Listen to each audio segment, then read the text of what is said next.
Origen y evolución de la contabilidad. La contabilidad surge de la necesidad de llevar un control y un registro de todas aquellas actividades económicas que se realizaban, refiriéndonos a estas como el intercambio de bienes y productos, también llamados trueques.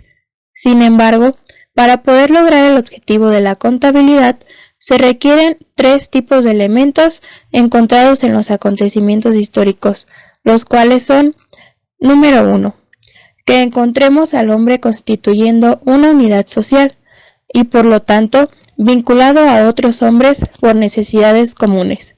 Número 2, que ocurran actividades económicas en tal número e importancia que haya sido preciso auxiliarse de un testimonio de naturaleza continua en la conservación de su información.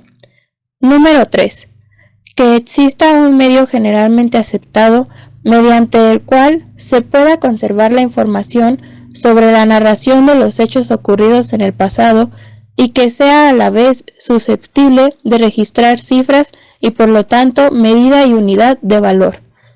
Serán estas tres condiciones las que nos permitan mostrar la historia financiera de una unidad económica para fines informativos propios y de terceros.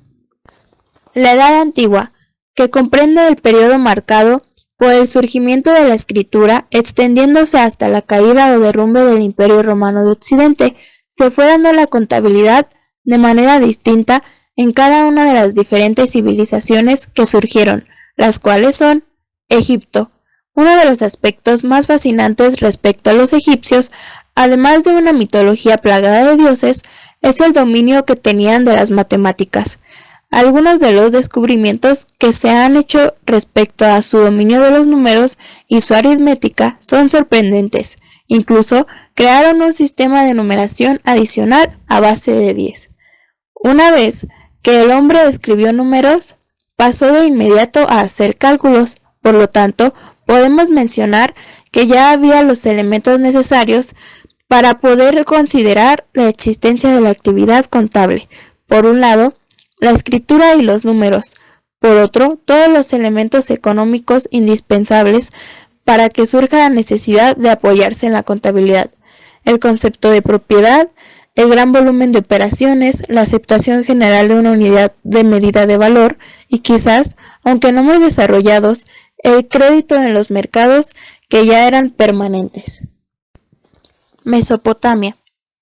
El testimonio contable más antiguo de que se tiene noticia es el de una tablilla de barro con números curvilíneos. Su origen sumerio nos indica que fue en la Mesopotamia, conocida como otra civilización antigua, donde la actividad económica llegó a tener gran importancia, dando origen a que se practicara la contabilidad. Algunos investigadores han creído encontrar en esta los ingresos y egresos de la contabilidad a partida simple. Otros, más audaces, identifican los números cuneiformes con los cargos de la contabilidad a partida doble y los números curvilíneos a créditos. Grecia. Por lo que se refiere a Grecia, testimonios específicos sobre la práctica contable son las leyes que imponían a los comerciantes la obligación de llevar determinados libros, con el fin de anotar las operaciones celebradas. La contabilidad tuvo una enorme importancia en el régimen económico prehospitalista, como lo fue el griego, ya que sucedieron acontecimientos como que su moneda de plata fue la primera moneda aceptada internacionalmente como medio de cambio. Las funciones bancarias dieron origen a un movimiento crediticio enorme. El desarrollo de su marina fue notable, pues dependía económicamente de la importación. Se conoce el hecho de haber existido una academia comercial. El préstamo de la Grecia fue una operación común. El primer gran imperio que se conoce fue el de Alejandro Magno. Se afirma que los banqueros griegos fueron famosos en Atenas, ejerciendo su influencia en todo el imperio.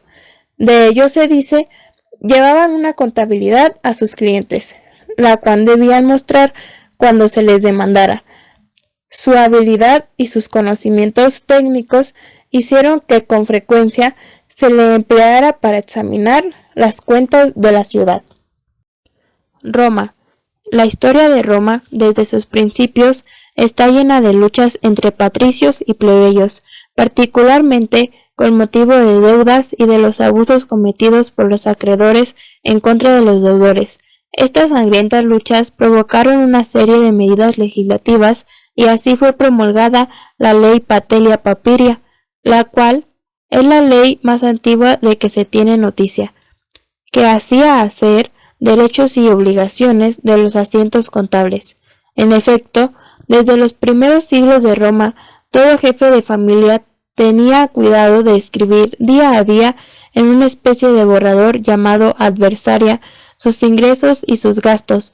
Después, todos los meses los transcribía en un registro llevado con más cuidado y que era el único conservado. Este es el Codex.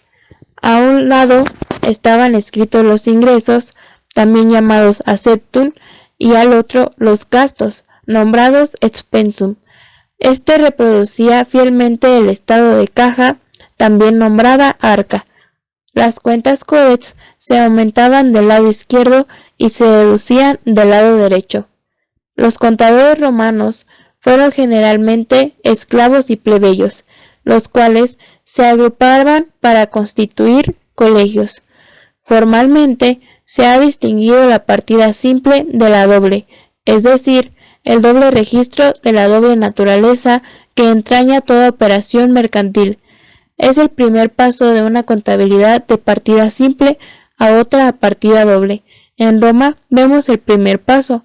No solo se llevaba registro de ingresos y egresos, sino, además de la historia financiera de los deudores y acreedores, misma que se llevaba de forma colateral, pero relacionada con los movimientos de caja, lo que daba como resultado una información acerca de la situación patrimonial de la persona a la cual se le llevaba la contabilidad.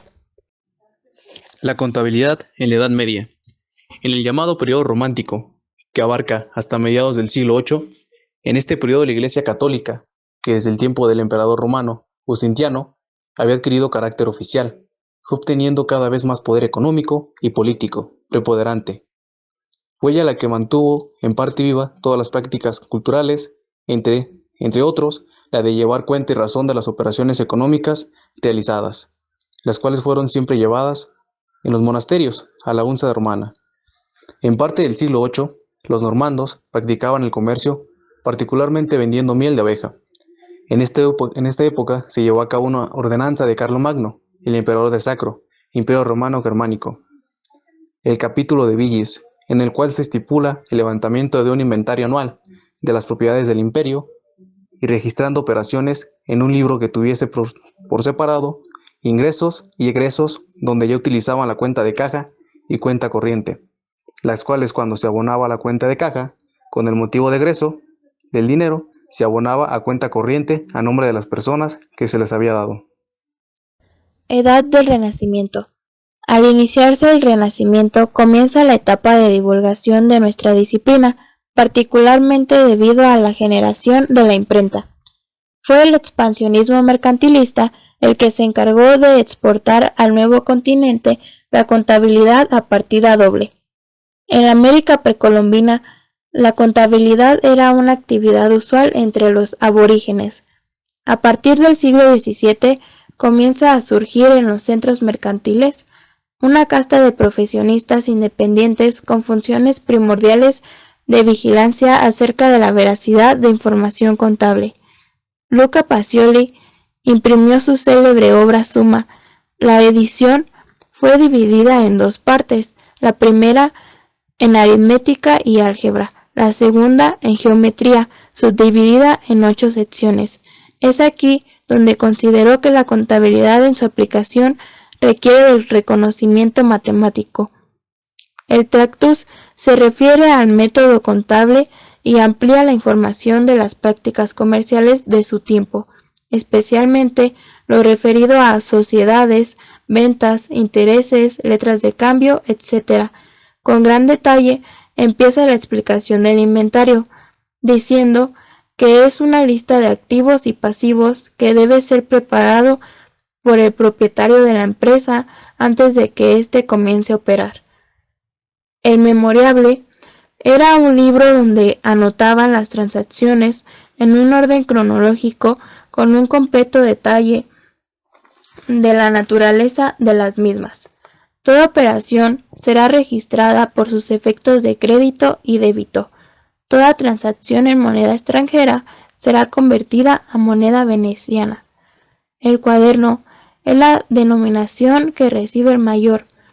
Lleva usualmente un índice que facilita la rápida localización de una cuenta deseada. Edad contemporánea. La primera gran escuela de comercio que enseñó contabilidad como una técnica académica fue la Universidad de Pensilvania en 1881. Finales del siglo XIX, en 1883, entró en vigor en Italia el Código Mercantil que regula la práctica contable. En el régimen de Benito Juárez, en 1868, volvió a reanudarse la actividad docente de la Escuela Superior de Comercio y Administración. Se elaboró un nuevo Código de Comercio, que entró en vigor el 20 de enero de 1889 y que es el que actualmente nos rige. También puede citarse en Francia, la que impuso la importante institución bancaria de Credit al establecer los volantes con el objeto de dar mayor rapidez a los depósitos hechos por los cuentahabientes. De aquí nació el sistema voucher. Antecedentes de la contaduría en México. Ha estado presente a lo largo de la historia de la humanidad, sobre todo cuando el hombre dejó de ser nómada y empezó a comercializar con alimentos y animales que obtenía de la agricultura. En México, desde las civilizaciones prehispánicas, la maya, los purépechas, entre otros, realizaban actividades económicas, las cuales eran en el comercio, la agricultura y la caza. Con todo esto realizaban una actividad conocida como trueque. En la época colonial, la dramaturga y poetista Sor Juana Inés de la Cruz se encargó de llevar las cuentas y registros contables del convento de San Jerónimo, por lo cual se cree que fue la primera mujer en realizar actividades de contaduría de forma no académica. El primer título de contador público fue obtenido por Fernando Díaz Barroso el 25 de mayo de 1907. El 6 de octubre de 1923 crearon el Instituto de Contadores Públicos Titulados de México, hoy conocido como Instituto Mexicano de Contadores Públicos.